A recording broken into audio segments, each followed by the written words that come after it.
சின்ன சேனலுக்கு எதாக இருந்தாலும் அது கொஞ்சம் ஆதரவு கொடுங்க. உங்கள் பொண்ணான கையை கொண்டு அந்த பெல்லில் தட்டிடுங்க.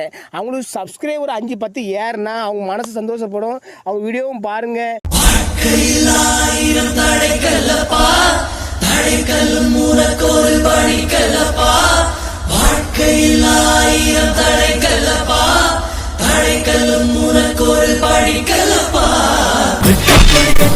மலைகளை முட்டும் வரை முட்டு லட்சியம் எட்டும் வரை எட்டு படையெடு படையப்பா.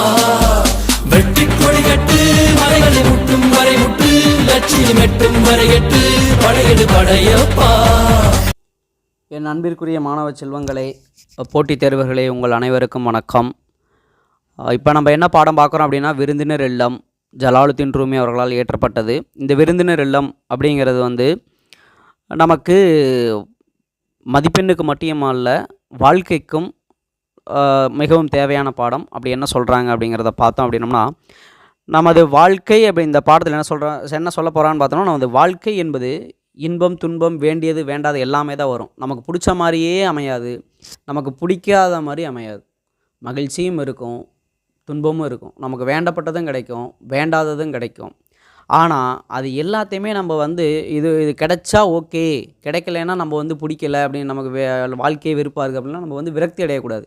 எல்லாமே நமக்கு நடப்பது எல்லாமே ஏதோ ஒரு காரியத்திற்காக நடந்து கொண்டிருக்கின்றது அப்படிங்கிறத நம்ம முழுமையாக நம்பணும். அதைத்தான் நம்ம இந்த விருந்தினர் இல்லம் பாடத்தில் வந்து நம்ம தெரிஞ்சுக்க போகிறோம்.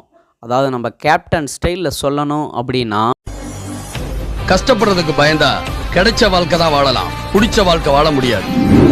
ஒரே பாறையில வெட்டின கல்லுதான் அடியை தாங்கிக்க முடியாதது வாசல்ல படியா இருக்குது. அடியை தாங்கிக்கிட்டது கோயில்ல தெய்வமா இருக்கு. நடக்கிறதுக்கு பாதை இல்லைன்னு ஒரே இடத்துல நிக்க கூடாது, நடந்து நடந்து நாம தான் பாதையை உருவாக்கணும். இந்த பாடத்தில் என்ன சொல்றாங்க அதுக்கு முன்னாடி இதை பார்த்துட்டு நம்ம வருவோம். அதாவது ஜலாலுத்தீன் ரூமியினுடைய கவிதைகளில் வந்து முக்கியமான ஒரு சில கவிதைகளை மட்டும் எடுத்து அதை ஆங்கிலத்தில் மிகவும் அழகான முறையில், தெளிவான முறையில் எல்லாத்துக்கும் புரியும்படியாக கோல்ட்மன் பார்க்ஸ் அப்படிங்கிறவர் வந்து ஆங்கிலத்தில் மொழிபெயர்க்கிறாரு. அதாவது ஜலாலுத்தீன் ரூமி அவர்கள் பாரசீக மொழியில் எழுதிய கவிதைகளை ஆங்கிலத்தில் மொழிபெயர்த்தவர் யார் அப்படின்னா கோல்ட்மன் பார்க்ஸ். குறிப்பிடுத்திக் கொள்ளுங்கள், ரொம்ப முக்கியமானது. இவர் கோல்ட்மன் பார்க்ஸ் ஆங்கிலத்தில் மொழிபெயர்த்ததை தமிழில் ஒருத்தர் மொழிபெயர்க்கிறார். அவர் பேர் என்ன அப்படின்னா என் சத்தியமூர்த்தி. அதாவது இந்த ஜலாலுத்தீன் ரூமியின் கவிதைகளை பூரா தமிழ் மொழியில் தாகங்கொண்ட மீனொன்று அப்படிங்கிற தலைப்பில் மொழிபெயர்த்தார் என் சத்தியமூர்த்தி அவர்கள். இவர் வந்து எழுதின இந்த என் சத்தியமூர்த்தி வந்து மொழிபெயர்த்த இந்த தாகங்கொண்ட மீனொன்று அப்படிங்கிற ஒரு நூலில் இருக்கக்கூடிய ஒரு கவிதை தான் நமக்கு இங்கே பாடமாக வந்திருக்குது. அதாவது ஜலாலுத்தீன் ரூமி அப்படிங்கிறவரை வந்து நம்ம எதுக்காக இங்கே படிக்கிறோம் அப்படின்னம்னா, நல்ல விஷயங்களை யார் சொன்னாலும் கேட்கணும், எப்படிப்பட்டவங்க சொன்னாலும் கேட்கணுங்கிற மாதிரி எந்த இலக்கியங்களில் இருந்தாலும் அதை நம்ம எடுத்துக்கணும். அது பாரசீக மொழியில் எழுதப்பட்டிருந்தாலும் நமக்கு மிகவும் தேவையான கருத்துக்கள், நல்ல கருத்துக்கள் இருக்கிறதுனால தான் அதை தமிழ் மொழியில் மொழிபெயர்த்து நமக்கு இங்கே பாடமாக இயற்றப்பட்டுள்ளது. ஸோ அதான் பார்க்க போகிறோம். இந்த ஜலாலுத்தீன் ரூமி அப்படிங்கிறவர் யாருன்னா, இன்றைக்கி ஆப்கானிஸ்தான்னு சொல்கிறாங்க. இலக்கியங்களை பாரசீக நாடு என்று குறிக்கப்பட்ட இன்றைய ஆப்கானிஸ்தான் நாட்டில், அதாவது உங்களுக்கு புரியுற மாதிரி சொல்லணும்னா கிரிக்கெட்டில் இருக்கக்கூடிய ரஷீத் கான் அவருடைய நாடான ஆப்கானிஸ்தான் நாட்டில் தான் கிபி பொது ஆண்டு 1207 இவர் பிறந்தார் இந்த ஜலாலுத்தீன் ரூமி. இதை குறிச்சிக்கங்க.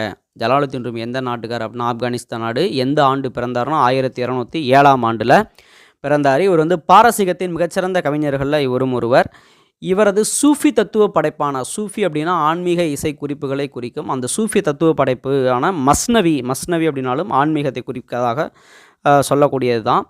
அந்த மஸ்னவி அப்படிங்கிற ஒரு நூலில் வந்து பார்த்தோம் அப்படின்னா எத்தனை பாடல்கள் இருக்குது அப்படின்னா 25,600 பாடல்கள் இருக்குது. பார்த்துக்கோங்க, மஸ்னவி அப்படிங்கிற நூலை எழுதுனது யாருன்னா ஜலாலுத்தீன் ரூமி. அதை மறந்துடக்கூடாது. அந்த நூலில் எத்தனை பாடல்கள் அமையப்பெற்றுள்ளது அப்படின்னோம்னா 25,600 பாடல்கள் அமையப்பெற்றுள்ளது. அது மஸ்னவி அப்படின்னா என்ன பொருள் அப்படின்னா ஆன்மீக கருத்துக்கள் நிரம்பிய இசை கவிதைகளின் தொகுப்பு. சரிங்களா? ஆன்மீக கருத்துக்கள் அப்படின்னா என்ன அப்படின்னா நமக்கு என்ன சொல்லுது அப்படின்னா, நல்லதையே நினைப்போம், நல்லதையே செய்வோம், நல்லதே நடக்கும். இதைத்தான் எந்த ஆன்மீக கருத்துக்களும் சொல்லுது. இந்து மதத்தினுடைய பகவத்கீதையாக இருக்கட்டும், இஸ்லாமிய சமயத்தினுடைய குரானாக இருக்கட்டும், கிறிஸ்துவர்களினுடைய பைபிளாக இருக்கட்டும், புத்தரின் போதனைகளாக இருக்கட்டும், இவை அனைத்தும் நமக்கு உணர்த்தக்கூடிய முத்தாய்ப்பாக சொல்லக்கூடிய கருத்துக்கள் என்னென்னா இதுதான். அன்பே சிவம், எல்லாத்தையும் நேசிக்கணும், இதைத்தான் சொல்லுது. ஸோ இந்த கருத்துக்களில் எந்த மொழியில் சொல்லியிருந்தாலும் யார் சொன்னாலும் நம்ம எடுத்துக்க வேண்டியது நம்மளுடைய கருத்து. ஸோ அந்த ஆன்மீக கருத்துக்களை தான் இவங்க சொல்கிறாங்க. இவரினுடைய புகழ்பெற்ற மற்றொரு நூல் என்ன அப்படின்னோம்னா, அதாவது ஜலாலுத்தீன் ரூமியினுடைய மற்றொரு நூல் என்ன அப்படின்னா திவான் இ சம்சி தப்ரீசி, அது ஆங்கிலத்தில் collective poems of Shams of Tabriz என்பதாகும். ஓகேவா? ஸோ இவருடைய 2 நூல்களையும் நல்லா குறித்து வச்சுக்கோங்க, இது நமக்கு முக்கியமானது.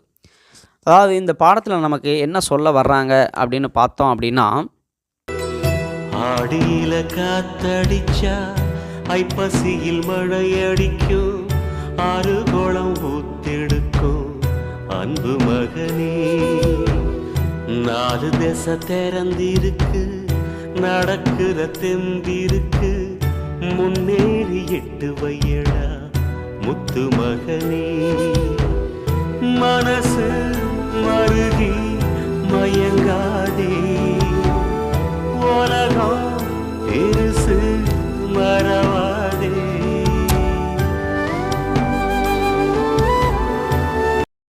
முழுமையாக கவிதையை படிச்சிட்றேன் பாருங்கள். இந்த மனித இருப்பு ஒரு விருந்தினர் இல்லம், ஒவ்வொரு காலையும் ஒரு புது வரவு, ஒரு ஆனந்தம், சற்று மனச்சோர்வு, சிறிது அற்பத்தனம், நொடிப்பொழுதையான விழிப்புணர்வு, எதிர்பாராத விருந்தாளிகளாக அவ்வப்போது வந்து செல்லும், எல்லாவற்றையும் வரவேற்று விருந்தோம்பு, துக்கங்களின் கூட்டமாக அவை இருந்து உனது வீட்டை துப்புரவாக வெறுமைப்படுத்தும் போதும் ஒவ்வொரு விருந்தினரையும் கௌரவமாக நடத்து, புதியதோர் உவகைக்காக அவை உன்னை தூசி தட்டி தயார்படுத்தக்கூடும், வக்கிரம், அவமானம், வஞ்சனை இவற்றை வாயிலுக்கே சென்று என் முகத்துடன் வரவேற்பாயாக, வருபவர் எவராயினும் நன்றி செலுத்து, ஏனெனில் ஒவ்வொருவரும் ஒரு வழிகாட்டியாக அனுப்பப்படுகிறார்கள், தொலைதூரத்திற்கு அப்பால் இருந்து அப்படிங்கிறாங்க. அதாவது இந்த மனித உடல், இந்த மனித இருப்பு ஒரு விருந்தினர் இல்லம், ஒவ்வொரு காலையும் ஒரு புது வரவு. இதில் என்ன சொல்கிறாங்க அப்படின்னா, நமது மனித உடல் அப்படிங்கிறது எப்படிப்பட்டது அப்படின்னா ஒரு விருந்தினர் இல்லம். விருந்தினர் இல்லம் அப்படின்னாவே நம்ம புரிஞ்சுக்க வேண்டியது என்னன்னா, டெம்பரவரியானது, இடைக்காலமானது, நிரந்தரமானது கிடையாது, அவ்வளவுதான். விருந்தினர்கள்னாவே வருவாங்க, இருந்துட்டு போயிடுவாங்க. வரக்கூடிய விருந்தினர்களை பொறுத்து ஒரு சிலர் 1 மணி நேரத்தில் போகலாம், ஒரு சிலர் ஒரு 2 நாள் இருக்கலாம், ஒரு சில வாரங்கள் இருக்கலாம், ஒரு சில மாதங்கள், ஒரு சில ஆண்டுகள் கூட இருக்கலாம். ஆனால் நிரந்தரமாக இங்கே தங்க போகிறது, அப்படி நிரந்தரமாக தங்கினா அவங்களுக்கு பேர் விருந்தினர்னு கிடையாது. எவ்வளவு காலம் அப்படிங்கிறது தான் நம்ம நடந்துக்கிறதுலையும் அவங்க நடந்துக்கிறதுலையும் இருக்குது. அவங்கள எப்படி நம்ம நடத்துகிறோம் அப்படிங்கிறதுல தான் அவங்க நம்மள்ட்ட எப்படி எவ்வளோ நாள் இருக்க போகிறாங்க அப்படிங்கிறது நமக்கு இருக்குது. சரிங்களா? அந்த மாதிரி இந்த மனித இருப்பு, இந்த மனித உடல் அப்படிங்கிறது வந்து ஒரு விருந்தினர் இல்லம், ஒவ்வொரு காலையும் ஒரு புது வரவு. மனித உடம்புங்கிறதே வந்து திடீர்னு யாராவது ஒருத்தர் வந்து போய்கிட்டே இருப்பாங்க, வராமல் யாரும் இருக்க மாட்டாங்க. இது விருந்தினர் இல்லம் அப்படிங்கிறப்ப யாரோ ஒருத்தர் வரத்தான் போகத்தான் செய்வாங்க. டெய்லி காலையில் நீ எந்திரிக்கிறப்பெல்லாம் அது வந்து உனக்கு ஒரு புது வரவு, புது கெஸ்ட்டு வர்றாங்க. எப்படிப்பட்டவங்களாக வருவாங்க அப்படின்னம்னா, ஒரு ஆனந்தம், சற்று மனச்சோர்வு, சிறிது அற்பத்தனம், நொடி பொழுதையான விழிப்புணர்வு, எதிர்பாராத விருந்தாளிகளாக அவ்வப்போது வந்து செல்லும். திடீர்னு ஒரு மிகப்பெரிய ஆனந்தம் வரும், பெரிய என்ஜாய்மெண்ட்டான ஒரு நியூஸ், குட் நியூஸ், பயங்கர என்ஜாய்மெண்ட்டாக இருப்போம். திடீர்னு ஒரு மனச்சோர்வு. இப்போ நேற்று தான் வேர்ல்டு கப், எல்லாம் வந்து விளையாட்டில் வேர்ல்டு கப் 17 வருஷத்துக்கு அப்புறம் ஜெயிச்சிட்டோம் அப்படின்னு சொல்லிட்டு இந்திய நாடே கொண்டாடிட்டு இருக்கு, என் உலகமே கொண்டாடுது, உலகெங்கும் உள்ள இந்தியர்கள் எல்லாம் கொண்டாடிட்டு இருக்கிறாங்க. அவங்கவுங்க ஜெயித்த மாதிரி ஒரு ஃபீலிங், நாட்டுக்கு கிடைச்ச மிகப்பெரிய வெற்றி அளவா. கொண்டாட்ட செய்தி நடந்துக்கிட்டு இருக்கிறப்பவே திடீர்னு விராட் கோலி வந்து T20 வேர்ல்டு கப்பை இதான் எனக்கு லாஸ்ட்டுன்னு தன்னுடைய ரிட்டையர்மெண்ட் அறிவிக்கிறார். அங்கிட்டு ஒரு கொஞ்ச நேரத்திலேயே ரோஹித் சர்மா அறிவிக்கிறார். ஸோ அவங்கவுங்க ஃபேன்ஸ், இந்தியன் ஃபேன்ஸ் எல்லாருமே கொஞ்சம் அப்படியே அப்செட் ஆகிட்டாங்க.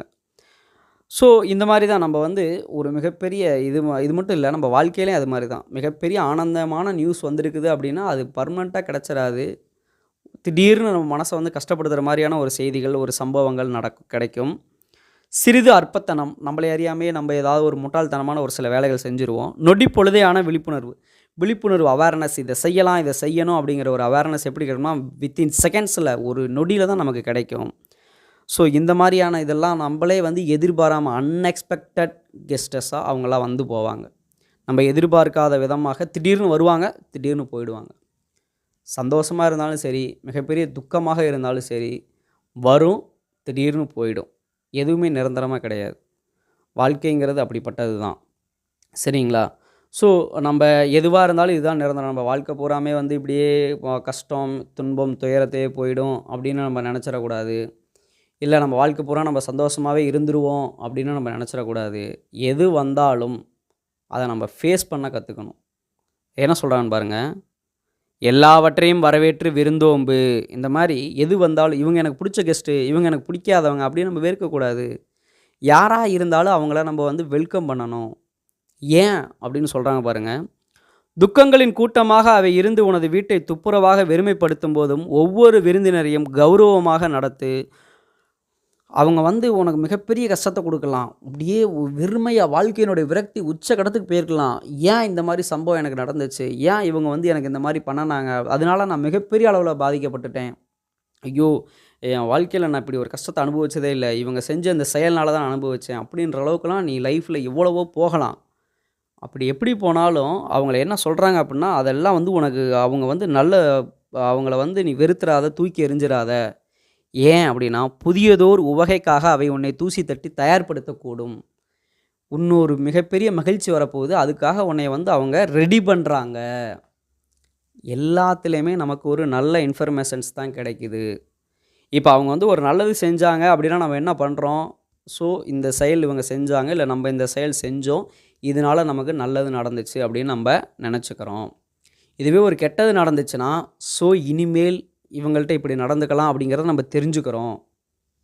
இனிமேல் நம்மளைய இந்த மாதிரி நடத்திக்கணும், இந்த செயல் செஞ்சோம்னா நமக்கு துன்பம் வரும் அப்படிங்கிறத நம்ம தெரிஞ்சு திருந்திக்கணும், புரிஞ்சுக்கிறோம். அது அந்த கெட்டது நடக்கலைன்னா நம்ம கடைசி வரைக்கும் அதை பற்றி தெரிஞ்சுக்காமல் மேலும் அந்த செயலை செஞ்சு பின்னால் மிகப்பெரிய துன்பத்துக்கு ஆளாயிருப்போம். ஸோ இப்போவே தெரிஞ்சிருச்சே அப்படின்னு நம்ம நினச்சிக்கணும். சரியா? எதுவுமே நிரந்தரம் இல்லை. ஒரு துன்பம் நடந்துருச்சு, ஒரு எக்ஸாமில் மார்க் குறைஞ்சிருச்சு, இல்லை நம்ம நினச்சது எதுவுமே கிடைக்கல அப்படின்னா இது அவ்வளோதான், இனிமேல் செட் ஆகாது அப்படிங்கிறது கிடையாது. கண்டிப்பாக நீங்கள் நினச்சதை விட மிகப்பெரிய இடத்துக்கு போகலாம். ஆனால் என்ன பண்ணணும், அந்த இதில் நமக்கு நடந்த கெட்ட இன்சிடென்ட்ஸ்லேருந்து ஒரு நல்ல பாடத்தை கற்றுக்கிட்டு நல்லதை நோக்கி நம்ம பயணிக்கணும். அப்போ தான் நம்ம வந்து ஜெயிக்க முடியும். சரிங்களா? ஸோ அதைத்தான் இங்கே சொல்கிறாங்க. இப்போ ஒரு புத்தகம் இருக்குது அப்படின்னா அதை எடுத்தோம், ரொம்ப நாளாக ஒரே இடத்துல கிடக்குது, கிடக்குது அப்படின்னா அதை எடுத்தோம் நம்மளால் படிக்க முடியாது. மேலே தூசி தொப்பட்டையெல்லாம் அது இருக்கும். அதை வந்து லைட்டாக 2 தட்டு தட்டுனா தான் தூசியெல்லாம் ஓடும். புக்கு வந்து அப்போ தான் பளிச்சுன்னு ஆயிரும், எடுத்து படிக்க முடியும்.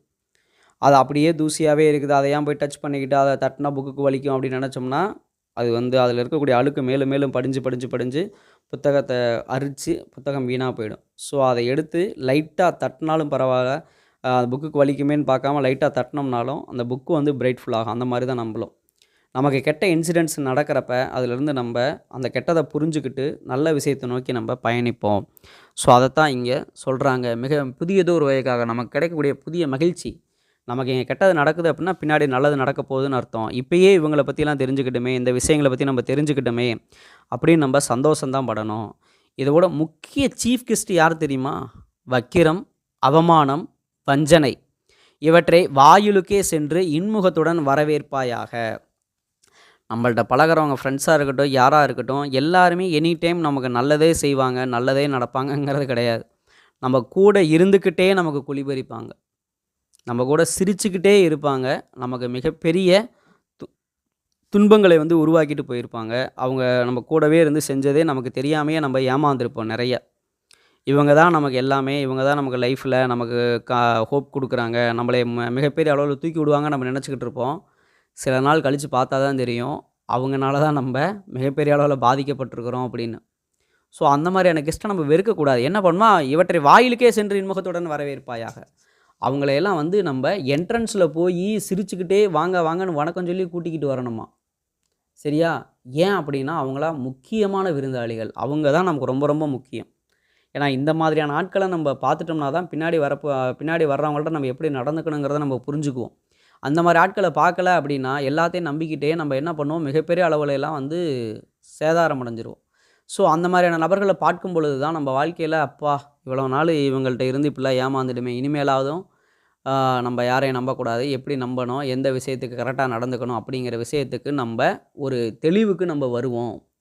அதனால் வந்து அவங்களையெல்லாம் நம்ம வந்து வெறுக்கவே கூடாது. அவங்க தான் நமக்கு மிக மிக முக்கியமான ஒரு சீஃப் கெஸ்ட். அவங்களெல்லாம் போய் என்ட்ரன்ஸில் கூட்டிகிட்டு வரணும். சீஃப் கெஸ்ட் எப்படி போய் சாதாரண கெஸ்ட்டை ரிசப்ஷனில் நிற்போம், வாங்க சார் அப்படிம்போம். ஆனால் சீஃப் கெஸ்ட் வரும்போது என்ட்ரன்ஸுக்கே போய் ஐயோ நீங்களே வந்திருக்கீங்களா, வாங்க வாங்கன்னு சொல்கிற மாதிரி இவங்க தான் ரொம்ப முக்கியமான நமக்கு விருந்தாளிகள். ஸோ அதனால் வந்து அவங்கள போய் நம்ம ரொம்ப கேர் பண்ணி கவனிச்சுக்கணும். அவங்களாம் நமக்கு ரொம்ப தேவைப்படக்கூடிய விருந்தாளிகள் அப்படின்னு சொல்கிறாங்க. வருபவர் எவராயினும் நன்றி செலுத்து, ஏனெனில் ஒவ்வொருவரும் ஒரு வழிகாட்டியாக அனுப்பப்படுகிறார்கள் தொலைதூரத்திற்கு அப்பால் இருந்து.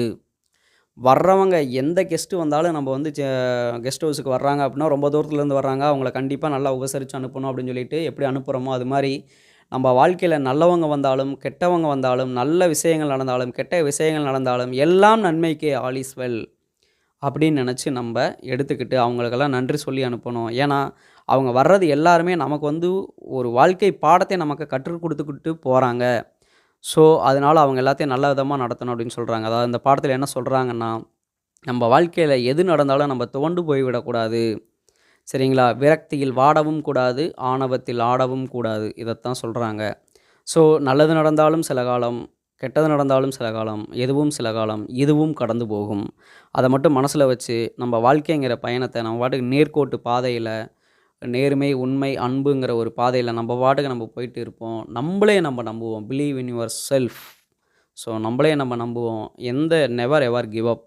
இதை மட்டும் நம்ம மனசில் வச்சுக்கிட்டு நம்ம பாட்டுக்கு நம்ம வாழ்க்கைங்கிற பயணத்தை நல்லபடியாக நடத்தி கொண்டு போவோம் அப்படிங்கிற ஒரு நல்ல நம்பிக்கையுடைய கொடுக்கக்கூடிய அந்த பாடத்தை நம்ம கையில் எடுத்துக்கிட்டு, இதில் இருந்து 4 மதிப்பெண் வினாக்கள், 2 மதிப்பெண் வினாக்களுக்கு அதிகப்படியான வாய்ப்புகள் உண்டு அப்படிங்கிறதுனால கொஞ்சம் நல்லா பார்த்துக்கோங்க. வருபவர் எவராயினும் நன்றி செலுத்தி, இடஞ்சொட்டி புல்வழுக்குக, இதெல்லாம் வந்து கேட்பாங்க.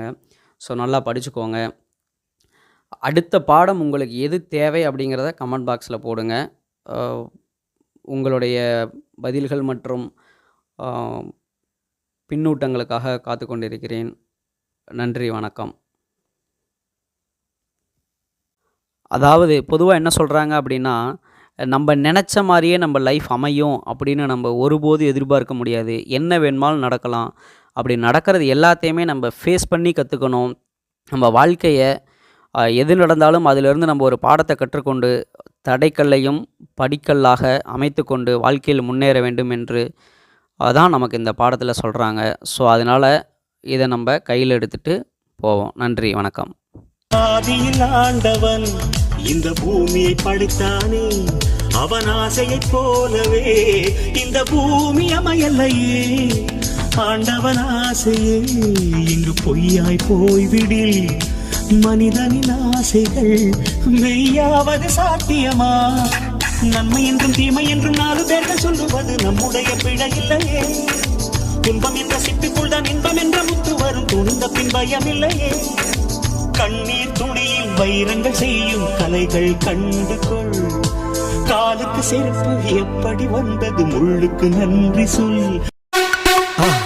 மறக்காம சர்ப்ரைஸ் பண்ணுங்க. தேங்க்யூ.